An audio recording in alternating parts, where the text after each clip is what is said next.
Selamat pagi Bapak Ibu Saudara sekalian. Selamat datang dalam acara Sarapan Sabda bersama saya Pak Saparman. Sarapan kita pagi hari ini dari Matius 14 ayat 34 sampai dengan berapa ini? Nah, 34 sampai 36. Ya. Ini diberi judul orang-orang sakit di Genesaret, ya. Yesus menyembuhkan orang-orang sakit di Genesaret. Ayat 34, setibanya di seberang mereka mendarat di Genesaret. Ketika Yesus dikenal oleh orang-orang di tempat itu, mereka memberitahukannya ke seluruh daerah itu. Maka semua orang yang sakit dibawa kepadanya. Mereka memohon supaya diperkenankan menjamah jubahnya, dan semua orang yang menjamahnya menjadi sembuh. Jadi di dalam ayat ini lagi-lagi Matius ingin menjelaskan kepada pembacanya bahwa Yesus adalah Mesias, dibuktikan seperti yang sudah tertulis dalam Nabi Yesaya. Pada waktu Mesias datang itu banyak tanda mujizat, kesembuhan-kesembuhan, dan mujizat-mujizat lainnya. Ini terbukti. Jadi pembacanya mestinya sadar, oh Yesus ini Mesias. Jadi kalau di dalam ayat-ayat tadi dijelaskan bahwa orang Genesaret menyentuh jubahnya pun sembuh. Ini mujizat Tuhan Yesus. Karena belas kasihannya kepada orang banyak membuat mujizat. Katanya di sini semua yang datang memohon kepada Tuhan Yesus untuk disembuhkan dan sembuh. Jadi saudaraku yang dikasihi Tuhan, kita bisa mengikuti para orang-orang yang percaya tadi, karena kenal Yesus membuat tanda mujizat, mereka memohon maka terjadilah kesembuhan karena sakitnya itu. Kita bisa sama seperti mereka memohon kepada Tuhan, dan Tuhan sampai sekarang juga berkuasa atau mampu menyembuhkan. Memang Bapak Ibu Saudara sekalian, Tuhan menyembuhkan dengan berbagai macam cara.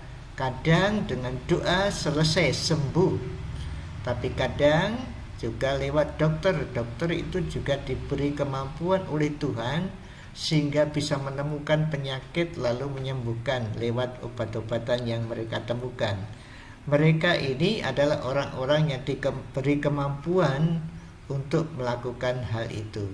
Jadi kesembuhan itu juga mujizat, karena itu kalau Bapak Ibu, ya kita tidak belajar ya anatomi tubuh kita, ini sudah luar biasa ini. Perjalanan darah misalnya itu luar biasa, bagaimana obat bisa sembuh itu, bagaimana caranya itu, bagaimana mengalir ke tempat ini.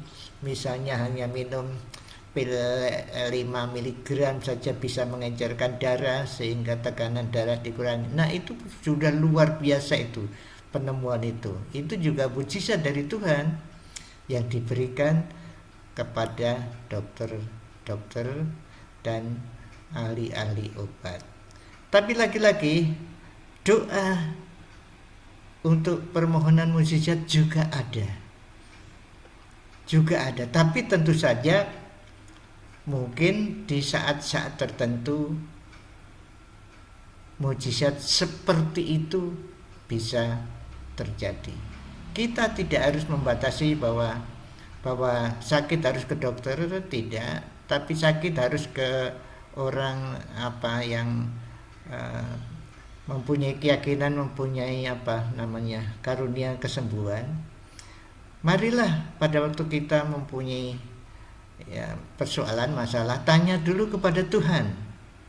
Tuhan membimbing saudara kemana? Mungkin katakanlah sedang sakit, lalu saudara berdoa, kemana ini, mau ke dokter atau tidak? Jangan cepat-cepat sakit langsung ke dokter, tanya Tuhan dulu. Mungkin dengan saudara berdoa sudah sembuh, atau mungkin dengan pertolongan orang lain berdoa juga sudah sembuh. Karena dalam ayat kitab suci ada ya, kalau sakit mengundang penatua ya, di kitab Yakobus 5 itu.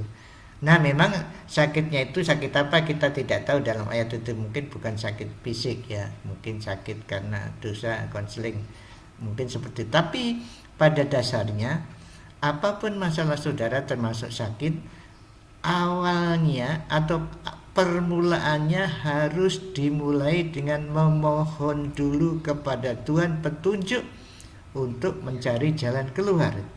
Kalau sakit jalan keluarnya mungkin dokter, mungkin, tapi tidak harus.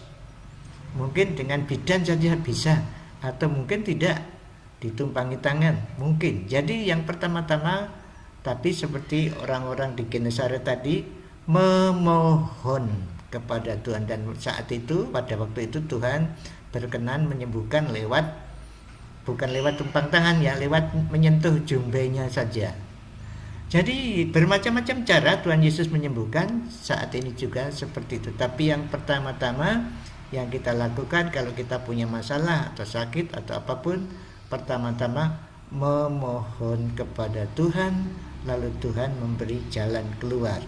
Entah memegang jumbenya kalau ini sakit, entah dengan tumpangi tangan. Itu Tuhan Yesus waktu itu. Kalau sekarang bisa, jadi entah lewat dokter, entah lewat ditumpangi tangan hamba Tuhan, atau yang lain. Banyak cara Tuhan membuat kesembuhan, menyelesaikan masalah-masalah hidup saudara. Mari kita mengutamakan dulu tanya pada Tuhan, memohon kepada Tuhan segala masalah. Mari kita berdoa.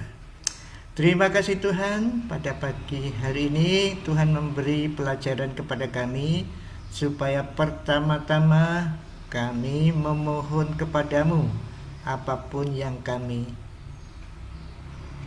selesaikan masalah ini. Ampunilah kami jika kami punya masalah, pikiran kami sendiri menyelesaikan. Tetapi pada pagi hari ini Engkau ingatkan supaya apapun masalahnya, pertama-tama memohon kepadamu lebih dahulu, sehingga Tuhan akan memberi jalan berikutnya. Terima kasih Tuhan Yesus. Amin. Selamat beraktivitas, jaga prokes, pakai masker, jaga jarak, sering cuci tangan, kemudian jauhi kerumunan, jauhi atau kurangi mobilisasi. Jadi di rumah saja kalau tidak penting. Tuhan Yesus memberkati Bapak Ibu Saudara dan saya. Amin.